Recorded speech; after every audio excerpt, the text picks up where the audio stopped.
If you are looking to build one of the best fantasy teams that you could ever create, then you have clicked the right video. This is how to make the best fantasy basketball team. Y'all ready to get into it? Let's get it poppin', pop!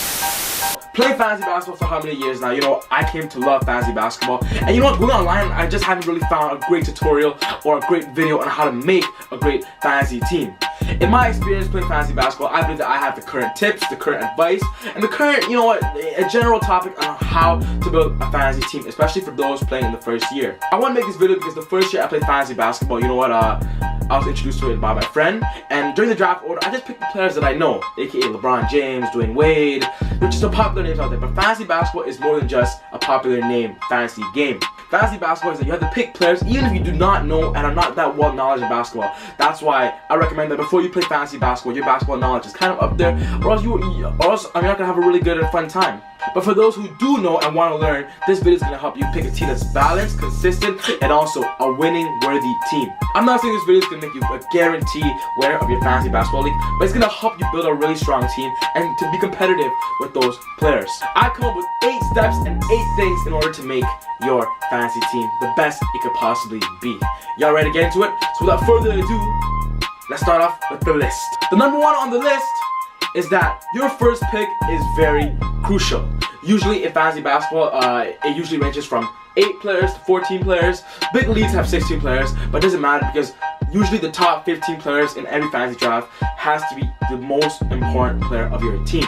This is the player that you want to build around, the player that you want to balance out his stats. Your first player must be a player that can consistently overall just give you the points and stats on every nightly basis that you need. In order to win fantasy basketball, your star player must be the highlight of your team and must be the reason why you're even going to be doing well in that fantasy league. Sometimes the first pick can be really tricky because you might want this player, you might want this player. So I recommend that before you even picking your first player, you go through the draft order and the draft list and the rankings to see which players you can get at that position, the pick, and the next pick, and also all the available players that'll be coming up in your next pick. If you guys need help having a first pick or selecting your very crucial first pick player, send me an email. I'm loving some of the emails I'm already getting.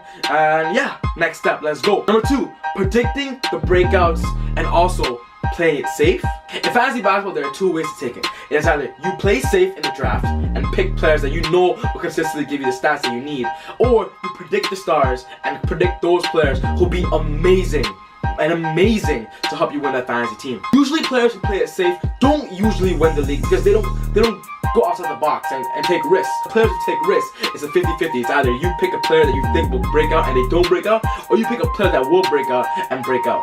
For example, a player such as Brandon Ingram of the Lakers might be ranked lower than 100 in the pre-rankings of the season. But throughout the season, we know that D'Angelo Russell has left the Lakers. We know that he was their second pick last year in the draft, and he knows that the Lakers want to really develop him. So picking him at maybe a late round, 8th round, you don't know if he can either be a bust or eventually break out to be a fantasy stud. For me personally, I like to play it safe. I like to pick players who I know will consistently give me stats, but it is never wrong to pick maybe 2 breakout players who you might think. But picking more than 2 might be a little too dangerous. And for me, I don't like that. I want consistent players on a nightly basis, and that's what fantasy is all about. Number 3, the point guards of the fantasy basketball draft. To be honest, in my opinion, I believe the point guards are really crucial to a winning fantasy team. If you don't have a strong point guard, then you definitely won't have a good chance of winning the league. The reason why I say this is because the point guards usually fill up all the stats that are needed. They have field goals made, 3 points made, points, assists, steals, but the only thing about point guards is their turnovers. So when we're looking for a strong point guard, you gotta look at players and point guards that don't really give you turnovers. For example, a player like Chris Paul is ranked so high, even though he doesn't average more than 20 points a game, he has less than 2 turnovers a game, which makes him a fantasy stud. Players such as Russell Westbrook has 5 turnovers a game, and that means in 2 games, that's 10 turnovers. But Chris Paul, it takes him 5 games to get turnovers. That's why picking the right point guard with less turnovers is really crucial. Other than that, if you guys are trying to punt the stat turnovers, then it doesn't matter. Just pick whatever point guard you want. Because to be honest, I love playing point guards. I tend to get a really strong point guard at the beginning because that point guard will probably lead me throughout the way of the whole entire season. Number 4, make sure you have one all-around player. What I mean by all-around player is a player that contributes to every single stat. It can be your first pick, but even if it's not your first pick, you need a player such as Draymond Green, Otto Porter, you need players such as Jay Crowder. Players that contribute to every single stat of the line, not just scoring. Number 5, make sure you have a big man that is a threat for double-doubles on a nightly basis. Big men are also crucial in the league. The best big men are usually at the top 30 of the list, so I recommend you at least have one of those big men in the top 30 list. Field goal percentage, rebounds, blocks, and also those leagues that use double-doubles as a category, big men are really crucial. But in general, big men are really important to fantasy teams, so do not make your team face the forwards and guards and make one big. Maybe have two strong bigs and two potential breakout bigs in your fantasy team. The rookie wall. The rookie wall is probably one of the most difficult decisions you can ever choose when picking your fantasy team. Players such as Lonzo Ball has so much hype in the offseason, Markelle Fultz, Dennis Smith, but at the end of the day, you don't know how they're going to act and actually play in the NBA season. For example, the 2013 NBA draft, Anthony Bennett got selected first pick and got so much hype once he got the first pick. Being ranked in the top 70 list in fantasy that year, people picked him, and look what happened. He's nowhere. I personally don't like going for the rookies, to be honest, because the rookies are a really big, it's either a big risk or a big bust. But at the end of the day, it's all up to you. But just my style, I like to play it safe. But just to warn you, the rookie wall is a really important thing in fantasy basketball. Number 7 is really important. Do not overvalue scoring. Okay? On my first year of fantasy basketball, I tend to pick players who score, who put 20 points a game, who put 25 points a game, and that's all I think about when picking my fantasy players. You know what? It's not wrong to value scoring, but don't overvalue scoring. For example, if your first pick is a guy like Russell Westbrook who's going to average 28 points a game for you, then your second round pick doesn't have to be a guy that averages 20 points. You might need a big man that gives you stats all around. You might need a Draymond Green who just as an all-around player, just give you all the stats that you need. At the end of the day, do not overvalue scoring, because scoring, at the end of the day, is just one stat. For a general topic, fantasy basketball usually requires a 9 standard category game, so you need to pick a team where all 9 categories are filled and all 9 categories are considered. That's why fantasy drafts, you guys must use mock drafts to prepare for your fantasy drafts if you're serious about it. But you know what, if you guys just want to have fun, go ahead. The last thing for you to make the perfect basketball team for your capabilities is to have confidence in your team.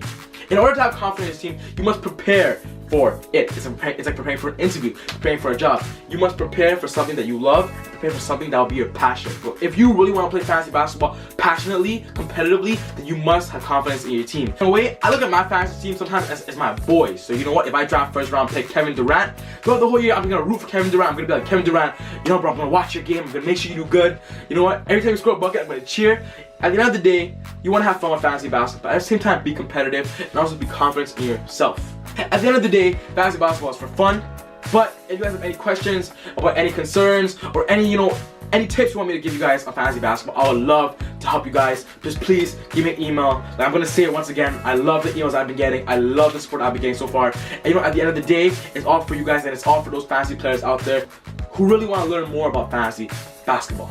Just to wrap it up, guys, thank you so much for watching that video. I hope you guys really enjoyed that list. If you guys have anything to add on to my list, just let me know and I'll consider it.